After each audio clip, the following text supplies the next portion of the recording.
उपलिंग के रूप में व्याघ्रेश्वर लिंग स्थित है।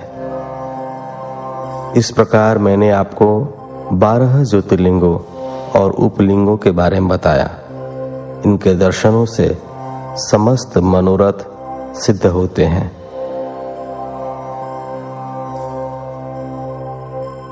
दूसरा अध्याय, पूर्व दिशा स्थित शिवलिंग। सूत जी बोले, हे ऋषियों, पतित पावनी भागीरथी श्री गंगा जी के तट पर मुक्तिदात्री काशी नगरी स्थित है, जिसमें भगवान शिव निवास करते हैं। यहीं पर कृतिका बासेश्वर शिवलिंग स्थित है, जो सब भक्तों की कामनाओं को पूर्ण कर उन्हें मुक्ति प्रदान करता है। यहीं तिल भांडेश्वर, दशाश्वमेध, गंगा सागर, संगमेश्वर आदि अनेक शिवलिंग स्थित हैं। कौशिकी नदी के पास भूतेश्वर और नारीश्वर लिंग स्थित है। उत्तर प्रदेश में स्थित नाथेश्वर एवं दूतेश्वर नामक लिंग सभी मनोरथों को पूरा करने वाले हैं। ऋषि दधीची के युद्ध स्थल पर श्रृंगेश्वर, वैद्यनाथ तथा जप्पेश्वर, गोपेश्वर, रंगेश्वर, रामेश्वर, नागेश, कामेश, वितलेश्वर, व्यासेश्वर, सुकेश, भांडेश्वर, हंकारेश, सुरोचन, भूतेश्वर, संगमेश नामक सभी लिंग सब प्राणियों के पापों का नाश करने वाले हैं। इसी प्रकार त्रिप्तका नदी के किनारे कुमारेश्वर, सिद्धेश्वर, सैनेश, रामेश्वर, कुंभेश, नंदीश्वर, पुंजेश आदि शिवलिंग स्थित हैं। दशाश्वमेध नामक तीर्थ जो प्रयाग में है, धर्म, अर्थ, काम, मोक्ष देने वाला है और यहाँ पर ब्रह्मेश्वर शिवलिंग स्थित है। यह लिंग स्वयं ब्रह्मा जी द्वारा स्थापित है। सोमेश्वर, ब्रह्म तेजवर्धक, भारद्वाजेश्वर, शूलटंकेश्वर एवं माधवेश्वर लिंग यहीं स्थित है। रघुवंशियों की नगरी अयोध्या में नागेश शिवलिंग स्थित है, जो भक्तों को सुख देने वाला तथा अभिष्ट को पूर्ण करने वाला है। इसी नगरी में भुवनेश व लोकेश नामक महाशिवलिंग स्थित है।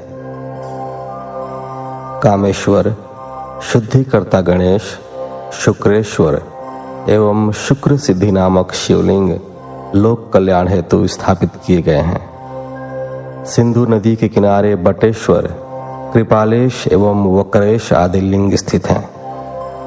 धूत पावेश्वर, भीमेश्वर, सूर्येश्वर आदि लिंगों को साक्षात परमेश्वर मानकर आराधना की जाती है। समुद्र के किनारे रामेश्वर, विमलेश्वर, कंटकेश्वर, नागेश्वर व धनुर्केश आदि लिंग महाप्रसिद्ध हैं। चंद्रेश्वर लिंग की कांति चंद्रमा के समान उज्जवल है। इसके अतिरिक्त विद्येश्वर, विश्वेश्वर, कर्दमेश, किटीश, नागेश्वर, अनंतेश्वर, योगेश्वर, वैद्यनाथेश्वर, कोटीश्वर, सत्येश्वर, भद्र नामक, चंगीश्वर व संगमेश्वर नामक ये शिवलिंग पूर्व दिशा में स्थित हैं। तीसरा अध्याय, अनुसुईया एवं अत्रि मुनि का तप। सूत जी बोले, हे ऋषियों, ब्रह्मा जी की नगरी में चित्रकूट नामक पर्वत है। वहां ब्रह्मा जी द्वारा मत गयंद शिवलिंग स्थित है, जो सभी प्रकार की संपत्ति देने वाला है। इसी प्रकार पूरे संसार में अनेक परम पावन शिवलिंग स्थापित हैं, जो मनोरथों को पूर्ण करने वाले तथा भोग मोक्ष प्रदान करने वाले हैं। पापों का नाश करने वाली गोदावरी नदी के पश्चिम में पशुपति नामक शिवलिंग स्थित है। वहां से दक्षिण की ओर जगत का हित करने वाला एवं अत्रि ऋषि की पत्नी देवी अनुसुईया को आनंद देने वाला अत्रीश्वर लिंग स्थित है। सूत जी की वाणी से अत्रीश्वर लिंग व देवी अनुसुईया के बारे में सुनकर ऋषियों ने पूछा, हे सूत जी, इस अत्रीश्वर शिवलिंग की उत्पत्ति कैसे हुई और इससे देवी अनुसुईया का क्या संबंध है, इस विषय में हमें बताइए। तब ऋषियों द्वारा उठाए गए प्रश्न का उत्तर देते हुए सूत जी बोले, ऋषियों, दक्षिण में चित्रकूट पर्वत के निकट कामद नाम का वन है। ब्रह्मा जी के पुत्र महर्षि अत्रि अपनी पत्नी अनुसुईया के साथ इसी स्थान पर निवास करते थे। एक समय की बात है, उस वन में 100 वर्षों तक वर्षा नहीं हुई, अकाल पड़ गया। मनुष्य पानी और भोजन के लिए तरसने लगे। चारों ओर दुख ही दुख था। लोग अन्न जल के अभाव में मर रहे थे। यह स्थिति देखकर महर्षि अत्रि व देवी अनुसुईया बहुत व्याकुल हो गए।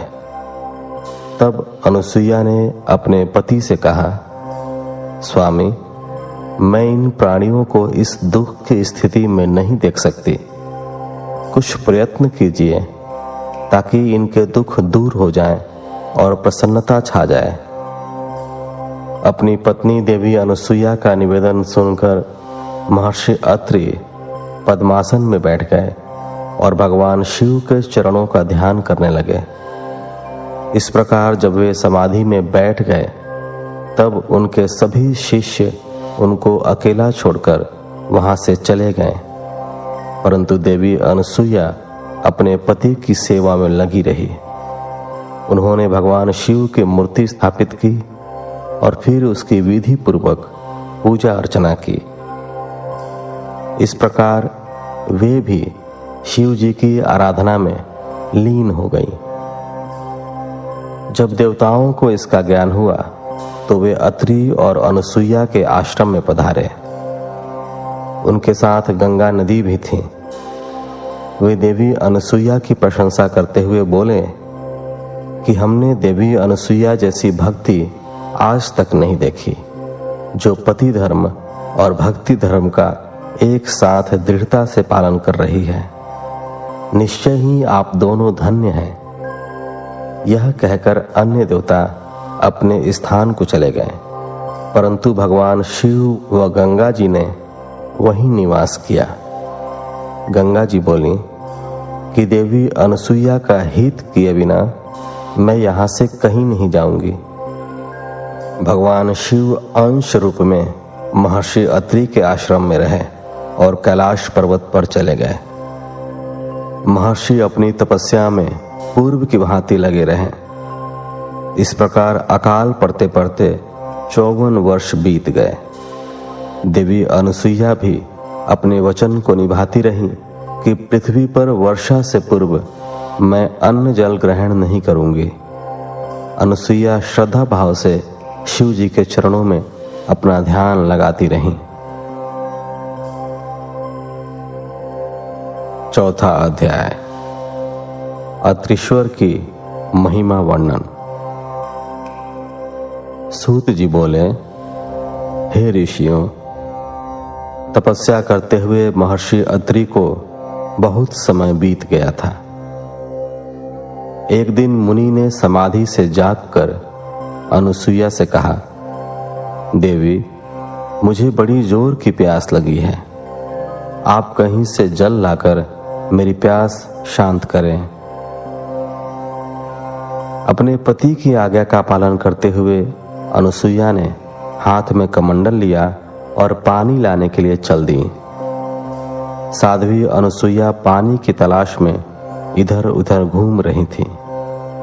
यह देखकर स्वयं गंगा जी देवी अनुसुईया के सामने आकर बोली, देवी, आप इस समय कहाँ जा रही हैं?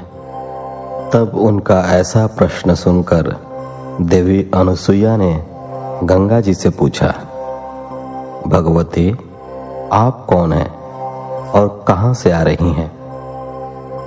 अनसुईया के प्रश्न का उत्तर देते हुए गंगा जी ने कहा, हे देवी, मैं गंगा हूं और आपके पतिव्रत धर्म और शिव पूजन से प्रसन्न होकर यहाँ आई हूँ। मैं आपकी कर्तव्य निष्ठा से बहुत प्रसन्न हूँ। मांगो, क्या मांगना चाहती हो? मैं अवश्य ही तुम्हारी इच्छित वस्तु तुम्हें प्रदान करूंगी। गंगा जी के ऐसे वचन सुनकर देवी अनसुईया ने हाथ जोड़कर विनम्रता से गंगा जी से कहा, हे माता, यदि आप मुझ पर प्रसन्न हैं तो कृपा कर मेरे इस कमंडल को जल से भर दें। मेरे पति प्यासे हैं, मैं उनकी प्यास बुझाना चाहती हूँ। तब देवी गंगा बोली, पति परायणे, आप पृथ्वी में एक गड्ढा खोदिए, मैं यहाँ विराजमान हो जाऊंगी, तब तुम पानी से कमंडल भर लेना। गंगा जी के आदेशानुसार देवी अनसुईया ने गड्ढा खोद दिया। फिर गंगा जी उस गड्ढे में समा गई। वह गड्ढा जल से भर गया। यह दृश्य देखकर अनसुईया बहुत प्रसन्न हुई। उन्होंने अपना कमंडल जल से भर लिया और बोली, हे भगवती, पतित पावनी गंगे, यदि आप मुझ पर प्रसन्न हैं तो कृपा करके इसी प्रकार इस गड्ढे में निवास कीजिए। जब तक मेरे पति यहाँ आकर आपके दर्शन न कर लें, आप यहीं पर स्थित रहिए। यह कहकर अनसुईया जल से भरा कमंडल लेकर आश्रम में लौट आई। वहां आकर उन्होंने अपने पति अत्रि को जल पिलाया। उस मधुर शीतल जल को पीकर महर्षि तृप्त हो गए। जब उन्होंने अपने आसपास देखा तो उन्हें सूखे फल फूलहीन वृक्ष देखकर ज्ञात हो गया कि अभी तक वर्षा नहीं हुई है। तब उन्होंने आश्चर्यपूर्वक अपनी पत्नी से पूछा, देवी, जब अब तक वर्षा नहीं हुई है तो यह शीतल जल कहां से आया? अपने पति के वचन सुनकर अनसुईया ने अपने पति से कहा, हमारी शिव आराधना वो आपकी तपस्या से प्रसन्न होकर स्वयं गंगा जी यहाँ पधारी हैं और हमारे आश्रम की शोभा बढ़ा रही हैं। यह बताकर अनसुईया अपने पति को साथ लेकर गंगा जी के पास गई। वहां महर्षि अत्रि ने सपत्नीक श्री गंगा जी की स्तुति करना आरंभ कर दिया। तत्पश्चात गंगा स्नान करके संध्या वंदन किया। तब गंगा जी ने दोनों पति पत्नी से वहां से जाने की आज्ञा मांगी। तब महर्षि अत्रि बोले, हे पतित पावनी गंगा, यदि आप हम पर प्रसन्न हैं तो कृपा कर सदा के लिए इसी तपोवन में निवास करें। माते, यहाँ विराज कर हमें कृतार्थ करें। अनसुईया और महर्षि अत्रि की प्रार्थना सुनकर श्री गंगा जी ने कहा, अनसुईये, यदि तुम 1 वर्ष तक की शिव पूजा और पति सेवा का फल मुझे दे दो तो मैं देवताओं और ऋषि मुनियों के हित के लिए यहाँ निवास करूंगी। तब जगत के कल्याण के लिए देवी अनसुईया ने 1 वर्ष की तपस्या का पुण्य गंगा जी को अर्पित कर दिया। यह देखकर त्रिलोकीनाथ भगवान शिव तुरंत उस पार्थिव लिंग से प्रकट हो गए। शिव जी के साक्षात दर्शन पाकर पति पत्नी बहुत प्रसन्न हुए और हाथ जोड़कर शिव जी की स्तुति करने लगे। यह देखकर शिव जी बोले, साध्वी अनसुईये, मैं आपके लोकहित के इस कर्म से बहुत प्रसन्न हूँ। मांगो, क्या मांगना चाहती हो? मैं तुम्हें तुम्हारी इच्छित वस्तु अवश्य प्रदान करूंगा। तब पति पत्नी ने भगवान शिव के दर्शन किए एवं उनका विधि विधान से पूजन किया। भगवान शिव के बार बार पूछने पर अनसुईया एवं महर्षि अत्रि बोले, हे कृपा निधान देवादिदेव भगवान शिव, यदि आप हम पर प्रसन्न हैं तो आप देवी पार्वती सहित यहीं निवास करें, ताकि यहाँ वर्षा हो, अन्न उत्पन्न हो और सभी प्राणियों का कल्याण हो। तब उनकी बात सुनकर भगवान शिव बोले, हे अनुसूये व मुनि अत्रि, जैसा आप चाहते हैं वैसा ही होगा। यह कहकर भगवान शिव पार्थिव लिंग में समा गए और अत्रीश्वर नाम से प्रसिद्ध हुए। पतित पावनी श्री गंगा जी भी मंदाकिनी नाम से विख्यात होकर उस कुंड में सदा के लिए स्थापित हो गई। फिर महर्षि अत्रि का वह आश्रम पुनः पहले की भांति हरा भरा हो गया। 5वां अध्याय, नंदकेश की महिमा वर्णन। सूत जी बोले, हे ऋषियों, कालंजर नामक पर्वत पर श्री नीलकंठेश्वर शिवलिंग स्थित है। यह भक्तों के लिए कल्याणकारी है। वहीं पर एक सुंदर कुंड है। जो मनुष्य उस कुंड में स्नान करता है उसके सभी पाप नष्ट हो जाते हैं और उसे मुक्ति मिल जाती है। रेवा नदी के किनारे असंख्य लिंग हैं जो अमोघ फल देने वाले हैं। इनकी महिमा अनंत है। मैं आपको भगवान शिव के लिंगों की महिमा के बारे में बताता हूं। आर्तेश्वर नामक ज्योतिर्लिंग पापों का नाश करने वाला है। यहीं पर परमेश्वर व सिद्धेश्वर नामक लिंग भी है। रेवा नदी के किनारे रामेश्वर, कुमारेश्वर, पुंडरीश्वर, मंडलेश्वर एवं तीक्ष्णेश्वर नामक शिवलिंग है। इनके दर्शनों से भक्तों के सभी पापों का नाश हो जाता है। नर्मदा नदी के किनारे स्थित धुंधुरेश्वर, शालेश्वर, कुंभेश्वर, सोमेश्वर, नीलकंठेश्वर, मंगलेश्वर व नंदिकेश्वर नामक शिवलिंग सभी कामनाओं को पूरा करने वाले तथा मुक्ति प्रदान करने वाले हैं। ऋषियों ने कहा, हे सूत जी, अब आप हम पर कृपा करके हमें नंदकेश्वर लिंग की महिमा के बारे में बताइए। ऋषियों का अनुरोध मानकर सूत जी ने नंदकेश लिंग की महिमा के विषय में बताना शुरू किया। वे बोले, रेवा नदी के किनारे कर्णी नामक नगरी है। उस नगरी में एक ब्राह्मण अपनी पत्नी और 2 पुत्रों के साथ रहते थे। जब वे वृद्ध हो गए तब ब्राह्मण अपने परिवार को वहीं छोड़कर स्वयं शिव नगरी काशी चले गए। कुछ समय पश्चात वहां पर उनकी मृत्यु हो गई। जब ब्राह्मणी और उसके पुत्रों को इसकी सूचना मिली तो उन्होंने काशी जाकर ब्राह्मण की अंत्येष्टि एवं अन्य संस्कार किए। तत्पश्चात वे वापस घर लौट गए। कुछ समय बाद ब्राह्मणी का भी अंत समय निकट आ गया। वह बीमार रहने लगी थी। तब उसने अपने पुत्रों को बुलाकर उन्हें अपनी अंतिम इच्छा बताई। ब्राह्मणी बोली, पुत्रों, मेरे मृत्यु के पश्चात मेरी अस्थियों को गंगा जी में प्रवाहित करना तथा मेरा पिंडदान एवं श्राद्ध काशी में ही करना। पुत्रों ने उनकी इच्छा पूरी करने का वचन दिया। जैसे ही बड़ा पुत्र सुवाद माता के लिए पानी लेने गया, उसने प्राण त्याग दिए। अपनी माता की आखिरी इच्छा पूर्ण करने हेतु सुवाद ने उसकी अस्थियों को काशी ले जाने का निश्चय किया। उसे 20 योजन का मार्ग तय करना था। रास्ते में ही रात घिर गई।